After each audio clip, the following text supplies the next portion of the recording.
We now finally know the release date for Spider-Man PS4, September 7th, but still a lot of gameplay questions remained unanswered, well until now. Thanks to the cover story in the newly released Game Informer, we now know way more about the open world exploration, the crafting, the side activities and way more. So I bought a copy of the Game Informer magazine, read the whole thing, and I will give you all the interesting info from this big article in this video. So sit back, let's dive in. If you enjoy that, then a like would be super appreciated, and let's go. So before we start, I of course totally recommend that you read the article yourself as well to get the full picture. It's very well written and gives you a good sense of what you can expect.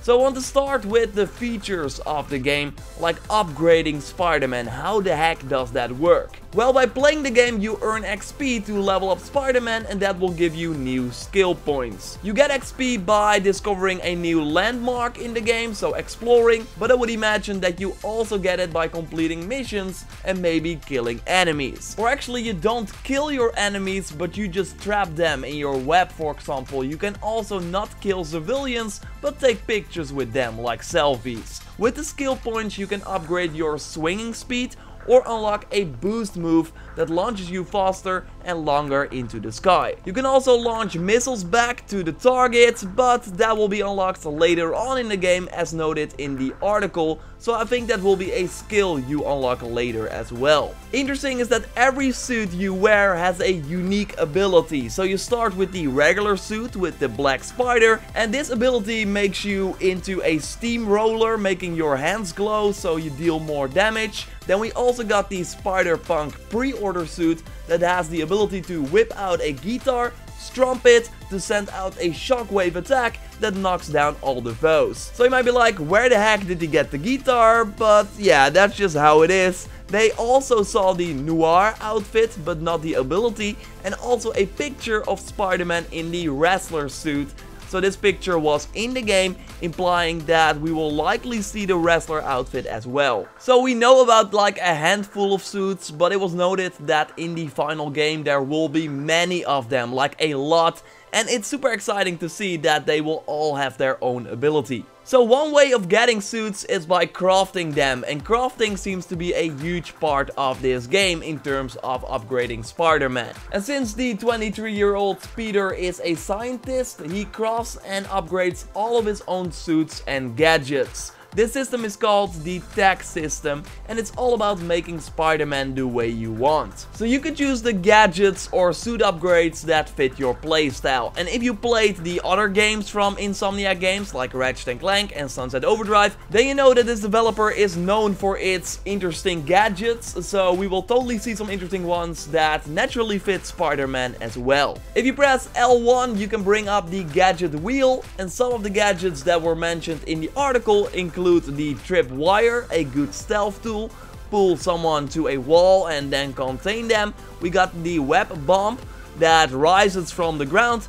explodes and showers webs onto enemies that are nearby to stun them. We also got the spider drone that we know is a pre-order bonus, but I again hope that this is just a skin and will not be a pre-order exclusive. But what it does is that it will hover in the air, blast out webs to nearby enemies to stun them. So pretty good. Sounds like Mr. Sircon in Ratchet & Clank, but instead of shooting his pistol, he will shoot webs. So I totally approve. There will likely be more gadgets, of course, that you can craft, but you need materials for that. And you can get them by completing the many different activities in the world. You will have a mini-map at all times with the street layout and also icons for the side activities. One of them is a scavenger hunt, for example, where you have to locate one of Peter's old backpacks, which he wrapped up in a secret location. You can use the environment scan to see where the backpack is, and you can do that by pressing R3. And when you find the backpack, it will not only like complete the objective, but also help you flesh out Spider-Man's backstory via a audio recording that is inside the backpack. So that's a nice little added value right there. Another side activity was from the villain Taskmaster. Locate and deactivate 3 bombs in a short period of time, so like a challenge. When you reach the bomb, you shoot it off a building, and then you have to rapidly shoot with R1 to detonate the bomb, and the more webbing you apply, the higher your point is in total. And when you complete the task, you see how you did, and it also provides 2 bonus objectives. The more objectives you complete, the more crafting materials you get. So I would imagine that you can do them again and try to get the other objectives as well. And since the crafting materials are really valuable, there will be enough incentive to keep trying this challenge until you get the highest rank. But there were more side activities noted in the article. For example, that you need to hunt golden cat statues outfitted with surveillance gear for the black cat. The most challenging activities, according to Game Informer, are the Kingpin bases. They sound like outposts in, for example, different Ubisoft games, where you have to take out a ton of enemies via stealth or going in webs blazing. Sorry. Here the many enemy variations were noted, like guys with a shield or also with a rocket launcher, and they all require different ways to take them out. So while these missions are more scripted, you also got random events that will happen in the open world, like store robberies, convenience stores or jewelry stores, and also high-speed getaways. None last that long, according to Game Informer, if you play your cards right. There will only be a handful of enemies that are robbing a store, for example, but sometimes an enemy will also get away in a car, and then you have to stop them by getting up to the car and then kicking the guy out that drives, or sitting on the hood to stop it as well, for example. Game Informer notes that after taking down a ton of challenges in the open world, Shocker would out of nowhere appear on the map with a gold dot. Not sure if this is like a random event as well or part of a main mission. It would of course be cool if some iconic villains suddenly popped up after you did a ton of missions in the open world, but right now we don't know if this is the case since the demo of Game Informer ended after this event.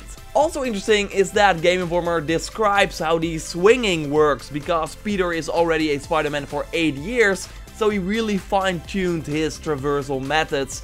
So you will never stop when, for example, nearing a building. Instead, Spider-Man will run up the building or alongside it. Holding L3 sends Spider-Man into a head-first dive, and then hitting X at any point will create a different web depending on how you swing. But yeah, since the webs do attach to buildings, you can't keep swinging in a traditional way in the middle of nowhere. So then you attach the webs downwards, for example, to get into the flow again. Sounds and looks really cool indeed, and that you can upgrade the swinging as well makes me really curious to learn what a fully maxed out Spider-Man will look like.